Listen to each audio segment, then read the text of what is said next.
നമസ്കാരം. ലോകത്തെ കൂടുതൽ മനോഹരമാക്കുന്ന ചില നല്ല വാർത്തകളുമായി പോസിറ്റീവ് പ്ലസ്.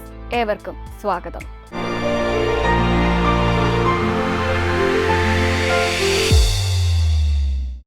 വിധി ചിലപ്പോൾ എഴുതുന്ന കഥകൾ സിനിമയേക്കാൾ അത്ഭുതകരമായിരിക്കും. അതായിരുന്നു മെസ്സിയും ലാമിൻ യമാലും നേർക്കുനേർ വന്ന ലോകകപ്പ് ഫൈനൽ.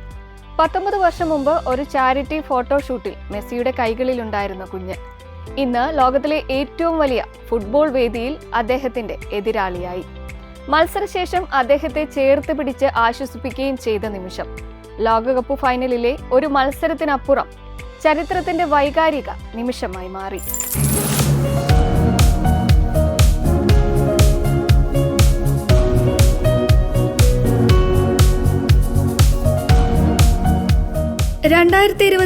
ഫിഫ ലോകകപ്പിന്റെ കലാശ പോരാട്ടത്തിൽ അർജന്റീനയും സ്പെയിനും ഏറ്റുമുട്ടിയപ്പോൾ ലോകം ഉറ്റുനോക്കിയത് 2 തലമുറകളുടെ സംഗമമായിരുന്നു. ഫുട്ബോളിലെ ഇതിഹാസ താരം ലയണൽ മെസ്സിയും പുതിയ തലമുറയുടെ സൂപ്പർ താരമായി ഉയർന്നുവന്ന ലാമിൻ യമാലും ആദ്യമായി ലോകകപ്പ് ഫൈനലിൽ നേർക്കുനേർ പോരാടി. മത്സരത്തിനു മുൻപേ 2007 പകർത്തിയ ഇരുവരുടെയും അപൂർവ ചിത്രം സാമൂഹ്യ മാധ്യമങ്ങളിൽ വീണ്ടും വൈറലായിരുന്നു. ബാഴ്സലോണയും യൂണിസെഫും ചേർന്ന് നടത്തിയ ഒരു ചാരിറ്റി കലണ്ടർ ഫോട്ടോഷൂട്ടിനിടെയാണ് അന്നത്തെ 20-കാരനായ മെസ്സി ഏതാനും മാസം മാത്രം പ്രായമുള്ള ലാമിൻ യമാലിനെ കുളിപ്പിക്കാൻ സഹായിക്കുന്ന ചിത്രം പകർത്തിയത്. യമാലിന്റെ അമ്മയും ആ ചിത്രത്തിലുണ്ടായിരുന്നു.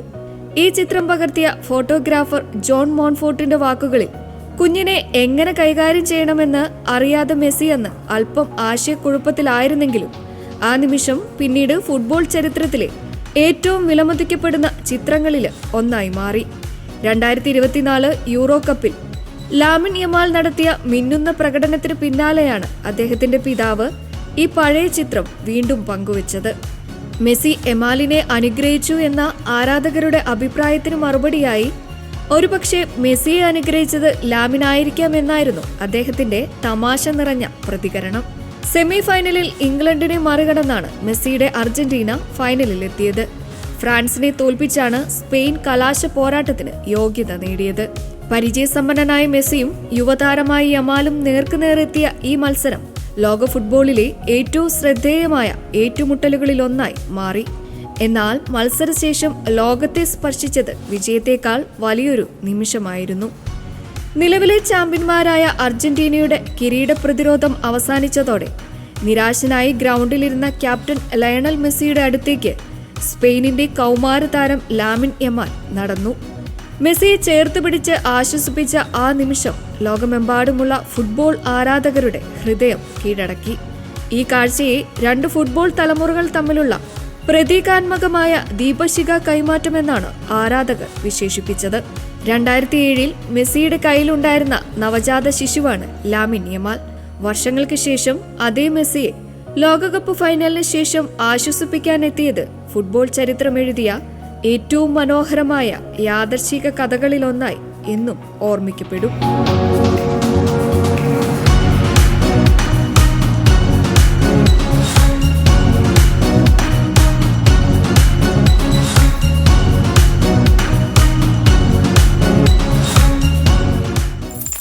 പാലക്കാടിന്റെ വേരുകളിൽ നിന്ന് അനന്തമായ ബഹിരാകാശത്തിലേക്ക് ഒരു മലയാളി വംശജന്റെ ചരിത്രയാത്ര ലോകത്തിന്റെ ശ്രദ്ധ നേടുകയാണ്.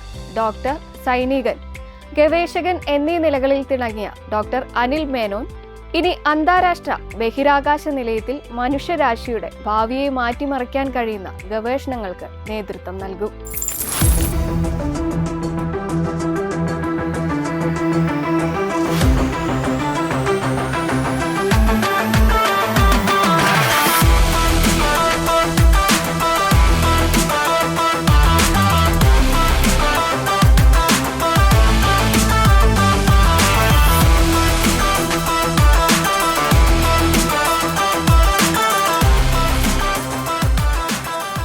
മലയാളി വംശജനായ നാസ ബഹിരാകാശ യാത്രികൻ ഡോക്ടർ അനിൽ മേനോൻ ചരിത്ര നേട്ടവുമായി അന്താരാഷ്ട്ര ബഹിരാകാശ നിലയത്തിലേക്ക് യാത്ര തിരിച്ചു.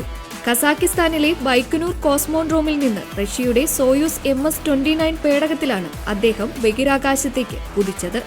8 മാസം നീളുന്ന എക്സ്പെഡിഷൻ 74 ദൗത്യത്തിന്റെ ഭാഗമായാണ് ഈ യാത്ര. പാലക്കാട് ഒറ്റപ്പാലം സ്വദേശിയായ KP ശങ്കരൻ മേനോന്റെ മകനായ അനിൽ മേനോൻ അമേരിക്കയിലെ മിനിയോപോളിസിലാണ് ജനിച്ചത്. ബ്രിട്ടീഷ് ഭരണകാലത്തെ പ്രമുഖ സ്വാതന്ത്ര്യ സമര സേനാനിയും നിയമജ്ഞനുമായ സർ ചിറ്റൂർ ശങ്കരൻ നായരുടെ കുടുംബ പാരമ്പര്യവും അദ്ദേഹത്തിനുണ്ട്. ഹാർവാർഡ് സർവകലാശാലയിൽ നിന്ന് ന്യൂറോബയോളജിയിലും സ്റ്റാൻഫോർഡ് സർവകലാശാലയിൽ നിന്ന് മെക്കാനിക്കൽ എഞ്ചിനീയറിംഗിലും മെഡിസിനിലും ഉന്നത പഠനം പൂർത്തിയാക്കിയ അനിൽ മേനോൻ US വ്യോമസേനയിൽ കേണലായും അഫ്ഗാനിസ്ഥാൻ യുദ്ധമേഖലകളിൽ ഡോക്ടറായും സേവനമനുഷ്ഠിച്ചിട്ടുണ്ട്. ഇന്ത്യയിൽ പോളിയോ പ്രതിരോധ പ്രവർത്തനങ്ങളിൽ അദ്ദേഹം പങ്കാളിയായിരുന്നു. 2014 നാസയിൽ ഫ്ലൈറ്റ് സർജനായി ചേർന്ന അദ്ദേഹം പിന്നീട് സ്പേസ് എക്സിൽ പ്രവർത്തിച്ച് മനുഷ്യ ബഹിരാകാശ ദൗത്യത്തിലും സ്റ്റാർഷിപ്പ് വികസനത്തിലും നിർണായക പങ്കുവഹിച്ചു.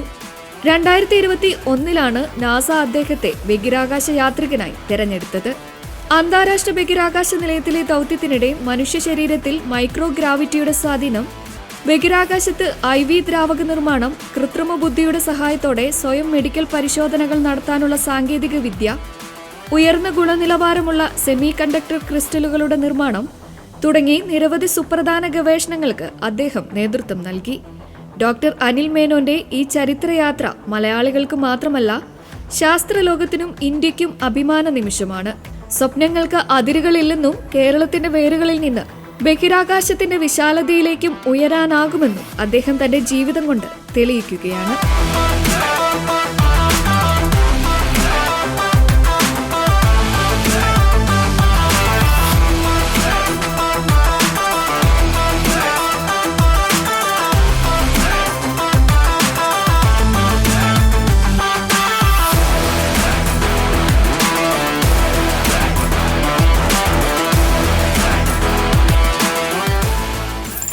ഹരിത ഊർജത്തിന്റെ പാളത്തിലൂടെ ഇന്ത്യ ചരിത്രം കുറിച്ചു. ഡീസലിനെയും പുകയെയും പിന്നിലാക്കി ജലബാഷ്പം മാത്രം പുറത്തുവിടുന്ന രാജ്യത്തെ ആദ്യത്തെ ഹൈഡ്രജൻ ട്രെയിൻ പ്രധാനമന്ത്രി നരേന്ദ്രമോദി ഫ്ളാഗ് ഓഫ് ചെയ്തു. പരിസ്ഥിതി സൗഹൃദ റെയിൽ ഗതാഗതത്തിന്റെ പുതിയ അധ്യായത്തിന് തുടക്കമിടുന്ന ഈ നേട്ടത്തോടെ ഹൈഡ്രജൻ ട്രെയിൻ സാങ്കേതിക വിദ്യ ഉപയോഗിക്കുന്ന ലോകത്തെ മുൻനിര രാജ്യങ്ങളുടെ കൂട്ടത്തിലേക്ക് ഇന്ത്യയും ചേർക്കപ്പെട്ടു.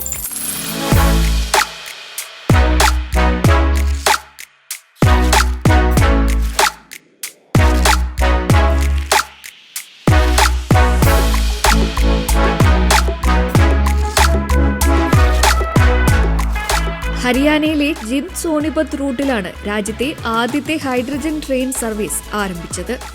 മണിക്കൂറിൽ 110 കിലോമീറ്റർ വരെ വേഗത്തിൽ സഞ്ചരിക്കാൻ ശേഷിയുള്ള ട്രെയിൻ. ഈ റൂട്ടിൽ സുരക്ഷാ മാനദണ്ഡങ്ങൾ പാലിച്ച് പരമാവധി 75 കിലോമീറ്റർ വേഗതയിലാണ് സർവീസ് നടത്തുക. 10 കോച്ചുകളുള്ള ട്രെയിനിന് ഒരേ സമയം 2600 യാത്രക്കാരെ ഉൾക്കൊള്ളാൻ കഴിയും. ഈ ട്രെയിൻ ഹൈഡ്രജൻ ഫ്യൂവൽ സെൽ സാങ്കേതിക വിദ്യയിലാണ് പ്രവർത്തിക്കുന്നത്. ഹൈഡ്രജനും ഓക്സിജനും സംയോജിപ്പിച്ച് വൈദ്യുതി ഉൽപ്പാദിപ്പിക്കുന്ന ഈ സംവിധാനത്തിന്റെ ഉപോൽപ്പന്നം ജലബാഷ്പം മാത്രമാണ്. അതിനാൽ കാർബൺ പുറന്തള്ളലില്ലാത്ത പരിസ്ഥിതി സൗഹൃദ യാത്രയാണ് ഇത് സാധ്യമാക്കുന്നത്. 2 ഹൈഡ്രജൻ പവർ കാറുകൾ ഉൾക്കൊള്ളുന്ന ട്രെയിനിന് 3200 HP ശേഷിയുള്ള പ്രൊപ്പൽഷൻ സംവിധാനവുമുണ്ട്. ലിഥിയം അയൺ ഫോസ്ഫേറ്റ് ബാറ്ററികളുടെ പിന്തുണയോടെയാണ് വൈദ്യുതി ഉൽപ്പാദിപ്പിക്കുന്നത്. ട്രെയിനിന് ആവശ്യമായ ഹൈഡ്രജൻ ഉൽപ്പാദിപ്പിക്കാനും സംഭരിക്കാനും ഇന്ധനം നിറയ്ക്കാനുമായി ജിന്ദിൽ ഇന്ത്യയുടെ ആദ്യത്തെ സംയോജിത ഹൈഡ്രജൻ ഇന്ധന കേന്ദ്രവും സജ്ജമാക്കിയിട്ടുണ്ട്. ലോകത്ത് നിലവിലുള്ള ഭൂരിഭാഗം ഹൈഡ്രജൻ ട്രെയിനുകൾക്ക് 2-3 കോച്ചുകൾ മാത്രമാണുള്ളത്. എന്നാൽ 10 കോച്ചുകളുള്ള ഹൈഡ്രജൻ ട്രെയിൻ പുറത്തിറക്കിയതിലൂടെ ഇന്ത്യ ഈ രംഗത്തും ശ്രദ്ധേയമായ നേട്ടം സ്വന്തമാക്കി. 2030 Indian railway net zero carbon emission സംവിധാനമാക്കുകയെന്ന ലക്ഷ്യത്തിലേക്കുള്ള സുപ്രധാന ചുവടുവയ്പായാണ് ഈ പദ്ധതി വിലയിരുത്തുന്നത്. അതേസമയം ഗ്രീൻ ഹൈഡ്രജൻ ഉൽപാദന ചെലവ്, സുരക്ഷാ സംവിധാനങ്ങൾ, രാജ്യവ്യാപകമായ വിതരണ ശൃംഖലയുടെ വികസനം തുടങ്ങിയ വെല്ലുവിളികൾ ഇനിയും മറികടക്കേണ്ടതുണ്ട്. എങ്കിലും ഹരിത ഊർജ്ജത്തിലൂന്നിയ ഇന്ത്യയുടെ ഭാവി ഗതാഗതത്തെയും ഹൈഡ്രജൻ സമ്പദ് വ്യവസ്ഥയിലേക്കുള്ള വലിയ കുതിപ്പിന്റെയും തുടക്കമായിട്ടാണ് ഈ നേട്ടത്തെ വിലയിരുത്തുന്നത്.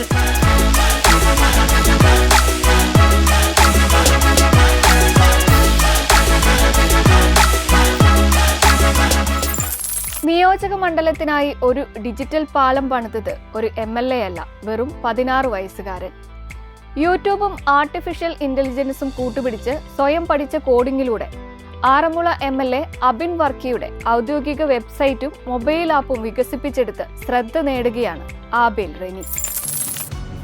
ജനപ്രതിനിധികളെയും ജനങ്ങളെയും കൂടുതൽ അടുപ്പിക്കുന്ന ഡിജിറ്റൽ ചുവടുവയ്പ്പിന് മാതൃകയാകുകയാണ് ആറന്മുള MLA അബിൻ വർക്കിയുടെ പുതിയ ഔദ്യോഗിക വെബ്സൈറ്റും മൊബൈൽ ആപ്പും. എന്നാൽ ഈ സംരംഭത്തെ ശ്രദ്ധേയമാക്കുന്നത് അതിന്റെ സാങ്കേതിക മികവല്ല, മറിച്ച് അതിനു പിന്നിലുള്ള യുവപ്രതിഭയാണ്.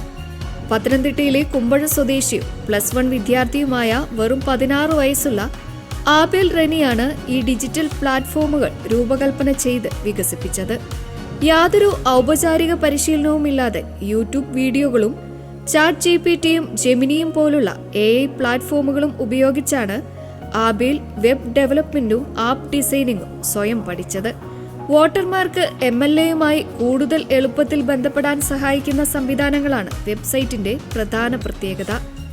പരാതികൾ നേരിട്ട് MLAയുടെ ഫോണിലേക്ക് അയക്കാനുള്ള സൗകര്യം, വിവിധ തദ്ദേശ സ്വയംഭരണ സേവനങ്ങളെക്കുറിച്ചുള്ള വിവരങ്ങൾ, പൊതുപ്രശ്നങ്ങൾ റിപ്പോർട്ട് ചെയ്യാനുള്ള സംവിധാനം, വിദേശത്തുള്ള മലയാളികൾക്കായി പ്രത്യേകം ഒരുക്കിയ പ്രവാസി കണക്ട് എന്നിവയാണ് ഇതിൽ ഉൾപ്പെടുത്തിയിട്ടുള്ളത്. മാലിന്യ കൂമ്പാരങ്ങളെ സ്മാർട്ടാക്കാൻ ഒരു കൗമാരക്കാരിയുടെ അസാധാരണ ആശയം. വെറും 7000 രൂപ ചെലവിൽ നിർമ്മിച്ച AI റോബോട്ട് ഇന്ന് മാലിന്യങ്ങൾ സ്വയം തിരിച്ചറിഞ്ഞ് തരംതിരിക്കുന്നു. ഡൽഹിയിലെ 17-കാരിയായ മാഹി മൽഹാനിയുടെ ട്രാഷ് ബോട്ട് സാങ്കേതിക വിദ്യയും സാമൂഹിക ഉത്തരവാദിത്വവും കൈകോർക്കുമ്പോൾ മാറ്റം എത്ര വലുതാകാമെന്ന് തെളിയിക്കുകയാണ്. ഡൽഹിയിലെ അമിറ്റി ഇന്റർനാഷണൽ സ്കൂളിലെ 17-കാരിയായ വിദ്യാർത്ഥിനി മാഹി മൽഹാനി വികസിപ്പിച്ച ട്രാഷ് ബോട്ട് എന്ന AI ബോട്ട് മാലിന്യ സംസ്കരണ രംഗത്ത് ശ്രദ്ധേയമായ മുന്നേറ്റമാണ് നടത്തുന്നത്. വെറും 7000 രൂപ ചെലവിൽ നിർമ്മിച്ച ഈ റോബോട്ടിന് 90% കൃത്യതയോടെ മാലിന്യങ്ങൾ തരംതിരിക്കാനും 98% വിജയനിരക്കിൽ തടസ്സങ്ങൾ ഒഴിവാക്കി സഞ്ചരിക്കാനും കഴിയും. 2023 ഡൽഹിയിലെ സുന്ദർ നഴ്സറിയിലേക്കുള്ള ഒരു സ്കൂൾ യാത്രയ്ക്കിടെയാണ് ഈ ആശയം മഹിയുടെ മനസ്സിൽ ഉദിച്ചത്. ചവറ്റുകുട്ടകൾ സമീപത്തുണ്ടായിട്ടും ആളുകൾ മാലിന്യം നിലത്തേക്ക് വലിച്ചെറിയുന്നത് കണ്ടപ്പോൾ സാങ്കേതിക വിദ്യ ഉപയോഗിച്ച് ഈ പ്രശ്നത്തിന് പരിഹാരം കണ്ടെത്തണമെന്ന തീരുമാനത്തിലാണ് മാഹി എത്തിയത്. പൈത്തൺ, C++, ജാവാസ്ക്രിപ്റ്റ് തുടങ്ങിയ ഭാഷകൾ സ്വയം പഠിച്ച Mahi raspberry pi, camera, ultrasonic സെൻസറുകൾ, യോലോ V3 AI മോഡൽ എന്നിവ ഉപയോഗിച്ചാണ് ട്രാൻസ്പോർട്ട് രൂപകൽപ്പന ചെയ്തത്. ക്യാമറയിൽ പകർത്തിയ ചിത്രങ്ങൾ AI വിശകലനം ചെയ്ത് ജൈവമാലിന്യമാണോ അജൈവ മാലിന്യമാണോ എന്ന് തിരിച്ചറിയുകയും ചെറിയ മോട്ടോറുകളുടെ സഹായത്തോടെ ശരിയായ അറയിലേക്ക് മാലിന്യം നിക്ഷേപിക്കുകയും ചെയ്യുന്നു.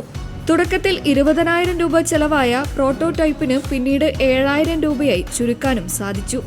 വൻതോതിൽ നിർമ്മിച്ചാൽ ഇത് ഏകദേശം 4,000 രൂപ വരെ കുറയ്ക്കാനാകുമെന്നാണ് വിലയിരുത്തൽ. സ്കൂളിലെ കഫറ്റേരിയയിലും റെസിഡൻഷ്യൽ സൊസൈറ്റികളിലും നടത്തിയ പരീക്ഷണങ്ങളിൽ ട്രാഷ് ബോട്ട് മികച്ച പ്രകടനമാണ് കാഴ്ചവെച്ചത്. ഒറ്റ ചാർജിൽ 2.5 മണിക്കൂർ പ്രവർത്തിക്കുന്ന ഈ റോബോട്ടിന് 85% കൃത്യതയോടെ മാലിന്യങ്ങൾ തിരിച്ചറിയാനും 90% കൃത്യതയോടെ തരംതിരിക്കുകയും ചെയ്യുന്നു. ഭാവിയിൽ പ്ലാസ്റ്റിക്, ഗ്ലാസ്, ലോഹം തുടങ്ങിയ 5 വിഭാഗങ്ങളായി മാലിന്യങ്ങൾ വേർതിരിക്കാനും വൈഫൈ നിയന്ത്രണവും സോളാർ പവറും ഉൾപ്പെടുത്തി ഗ്രാമപ്രദേശങ്ങളിലും കാര്യക്ഷമമായി പ്രവർത്തിക്കുന്ന രീതിയിലേക്ക് ട്രാൻസ്പോർട്ടിനെ വികസിപ്പിക്കാനുമാണ് മഹിയുടെ ലക്ഷ്യം. ഒരു സ്കൂൾ യാത്രയിൽ ജനിച്ച ഈ ചിന്ത ഇന്ന് ഇന്ത്യയുടെ മാലിന്യ സംസ്കരണത്തിന് പ്രതീക്ഷയുടെ പുതിയ വഴി തുറക്കുകയാണ്. പ്രായമല്ല, ആശയവും നിശ്ചയദാർഢ്യവുമാണ് മാറ്റങ്ങൾ സൃഷ്ടിക്കുന്നതെന്ന് മഹി മൽഹാനിയുടെ ട്രാൻസ്പോർട്ട് വീണ്ടും തെളിയിക്കുന്നു.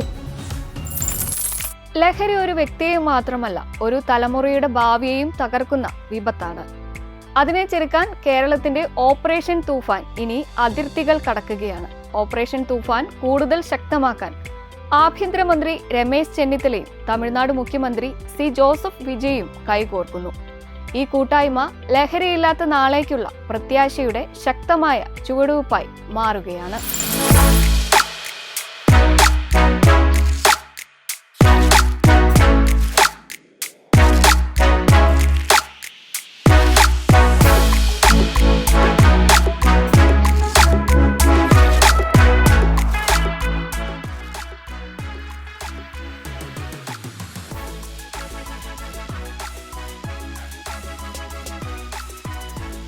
ദക്ഷിണേന്ത്യയിൽ ലഹരിക്കടത്തിനെതിരെ ശക്തമായ സംയുക്ത നീക്കവുമായി കേരളവും തമിഴ്നാടും.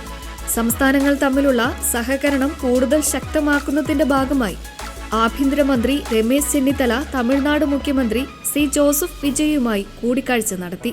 ലഹരി മാഫിയയ്ക്കെതിരെ ഒരുമിച്ച് പ്രവർത്തിക്കാനും അതിർത്തി സുരക്ഷയും രഹസ്യാന്വേഷണ സംവിധാനങ്ങളും കൂടുതൽ കാര്യക്ഷമമാക്കാനും ഇരു സംസ്ഥാനങ്ങളും ധാരണയിലെത്തിയിരിക്കുകയാണ്. കേരളത്തിൽ നടപ്പാക്കുന്ന ഓപ്പറേഷൻ തൂഫാൻ പദ്ധതിക്ക് തമിഴ്നാട് മുഖ്യമന്ത്രി പൂർണ്ണ പിന്തുണ പ്രഖ്യാപിച്ചു. സംസ്ഥാന സർക്കാർ സംഘടിപ്പിക്കുന്ന ലഹരി വിരുദ്ധ കൺവെൻഷനിലേക്ക് വിജയെ ക്ഷണിക്കുകയും കേരളത്തിന്റെ ലഹരി വിരുദ്ധ ബ്രാൻഡ് അംബാസഡറായ മോഹൻലാലിനൊപ്പം അദ്ദേഹം പങ്കെടുക്കുമെന്ന പ്രതീക്ഷയിൽ അധികൃതർ പങ്കുവച്ചിരിക്കുകയാണ്. തമിഴ്നാട് കേരള അതിർത്തിയിൽ ശക്തമായ നിരീക്ഷണ സംവിധാനങ്ങൾ ഒരുക്കുക, ഇരു സംസ്ഥാനങ്ങളിലെയും പോലീസ് സേനകൾ സംയുക്തമായി പ്രവർത്തിക്കുക, അന്തർ സംസ്ഥാന ലഹരിക്കടത്തുകാരെ പിടികൂടാൻ രഹസ്യാന്വേഷണ വിവരങ്ങൾ അതിവേഗം കൈമാറുക തുടങ്ങിയ നിർണായക തീരുമാനങ്ങളാണ് കൂടിക്കാഴ്ചയിൽ രൂപം കൊണ്ടത്. കർണാടക അതിർത്തി വഴിയുള്ള ലഹരിക്കടത്ത് തടയാനുള്ള ചർച്ചകളും പുരോഗമിക്കുകയാണ്. ദക്ഷിണേന്ത്യൻ സംസ്ഥാനങ്ങളുടെ ഏകോപന സമിതി ഉടൻ കേന്ദ്ര ആഭ്യന്തരമന്ത്രിയുമായി കൂടിക്കാഴ്ച നടത്തി അതിർത്തി സുരക്ഷയും തുറമുഖങ്ങൾ വഴിയുള്ള ലഹരിക്കടത്തും സംബന്ധിച്ച വിഷയങ്ങൾ ഉന്നയിക്കുമെന്നും അറിയിച്ചു. ഒരു സംസ്ഥാനത്തിന്റെ മാത്രം പോരാട്ടമല്ല ഓപ്പറേഷൻ തൂഫാൻ. യുവതലമുറയുടെ ഭാവി സംരക്ഷിക്കാനുള്ള ദക്ഷിണേന്ത്യയുടെ കൂട്ടായ പ്രതിജ്ഞയായി ഈ നീക്കം മാറുകയാണ്. പോസിറ്റീവ് പ്ലസിന്റെ ഇന്നത്തെ എപ്പിസോഡ് ഇവിടെ പൂർണ്ണമാകുന്നു. വാർത്തകളിലെ നന്മയുമായി അടുത്തയാഴ്ച നമുക്ക് വീണ്ടും കാണാം. നന്ദി.